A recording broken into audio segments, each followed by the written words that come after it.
Faut l'aider, parce que là, si t'as envie qu'elle se laisse, c'était le meilleur moyen.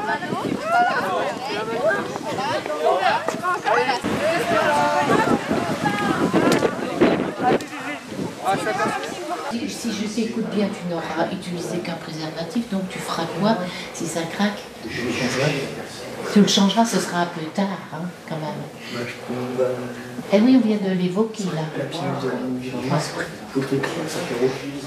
Bon, après hein, comme tu seras prévoyant, je vois bien que tu auras prévu. Une chose aussi, dans nos campagnes, la pharmacie n'est pas à côté. Donc il faut attentiner sans pour autant penser qu'on va l'utiliser.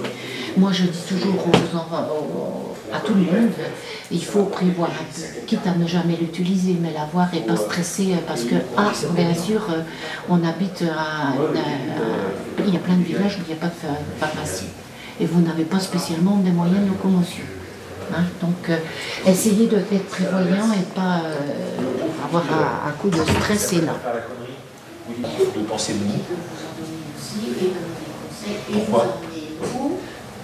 Ouais. En fait, inconsciemment, on sait qu'on n'a pas de personnalité. Mais vous avez de la personnalité. Oui, vous avez de la personnalité. Je pense qu'en développant cette personne, on se sent au-dessus. Oui, alors pourquoi on veut toujours instaurer un rapport de supériorité et d'infériorité? Pourquoi est-ce on veut toujours avoir la volonté de dominer l'autre? N'oubliez pas ça. Pourquoi c'est si difficile de considérer l'autre d'égal à égal? Pourtant, c'est ce qui se fait des fois. On se met à plusieurs sur quelqu'un pour le taper ou se moquer de lui. On s'en prend, il le disait justement, Brian, on ne s'en prendra pas plus fort que soi. On va s'en prendre à quelqu'un sur qui on est quasiment sûr d'avoir l'ascendant. Pourquoi il se passe ça? Pauline, tu disais plus fort?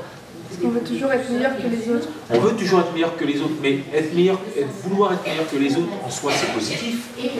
C'est positif. Mais est-ce qu'on peut être meilleur que les autres sans les écraser, sans se moquer d'eux, sans leur faire du mal? D'accord. Ah oui, c'est possible. Après, je sais très bien. Souvent, celles et ceux qui travaillent bien, ils sont moqués, ils sont raillés, ils se font traiter d'intello, j'en passe, c'est des meilleurs. Vrai ou faux? Ils sont même mis de côté, parce qu'ils réussissent trop bien. Vous êtes posé la question de savoir que... D'accord.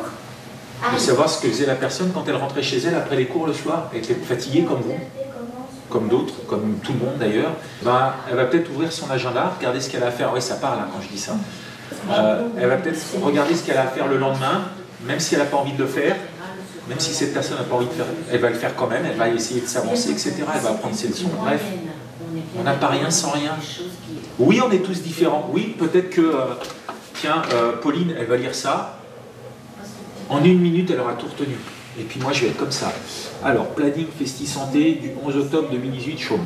Planning Festi Santé du 11 octobre 2018, Chaume. Voilà. Et je vais peut-être même aussi avoir besoin d'écrire, et ça va peut-être me prendre 2 heures. Oui, on n'est pas tous égaux. Il y en a qui ont des facilités, d'autres moins. Et alors, il est où le problème? Tout simplement, moi j'ai constaté une fois dans un autre établissement, il y avait une situation de harcèlement et en fait la victime à la cantine a pris le couteau, enfin lui a planté le couteau dans la cuisse de celui qui l'a harcelé. Et alors on pose la question, mais dans ce cas de figure-là, qui est-ce qui est puni? Qui est puni? Celui qui commet le geste de violence. Bah, les deux. Aux yeux de la loi, il y a des violences avec arme d'un côté, et le harcèlement de l'autre. Il y a 2 infractions.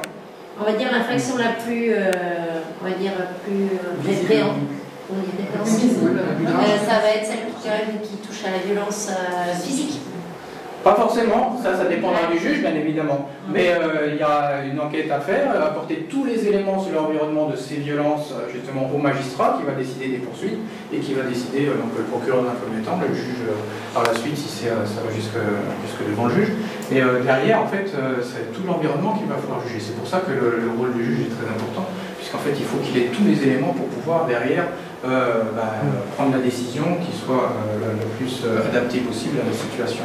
Sauf que nous, dans des cas de figure plus scolaires, quand ça ne va pas plus loin, quelqu'un qui commet une violence, en général, c'est celui qui se fait punir. L'autre qui a cherché peut-être et qui n'a pas été non plus nickel, mis à part d'être un peu remis un peu à sa place, il a pas. Moi, il y a un gamin, il a pris l'autre au cou, il l'a étranglé, mais il y avait du sang sur le cou, donc il y avait des traces. Il a été exclu une journée. L'autre qui, a priori, est franchement très pénible, lui, il a rien. C'est la différence entre chacun son métier. Vous êtes professeur, nous, je veux dire, on est des hommes de loi, ce qui veut dire que lorsqu'il y a un dépôt de plainte, il y a certes des éléments constitutifs de l'infraction qui nous est dénoncé, qu'il va falloir étayer, mais il y a aussi le pourquoi et le comment, l'élément moral. Parce qu'en fait, dans une infraction, il y a les éléments matériels, il a pris au coup, voilà, et l'élément moral. Pourquoi? Quelles sont les circonstances? Est-ce qu'il avait la volonté de faire ça? Pourquoi il a fait ça, etc.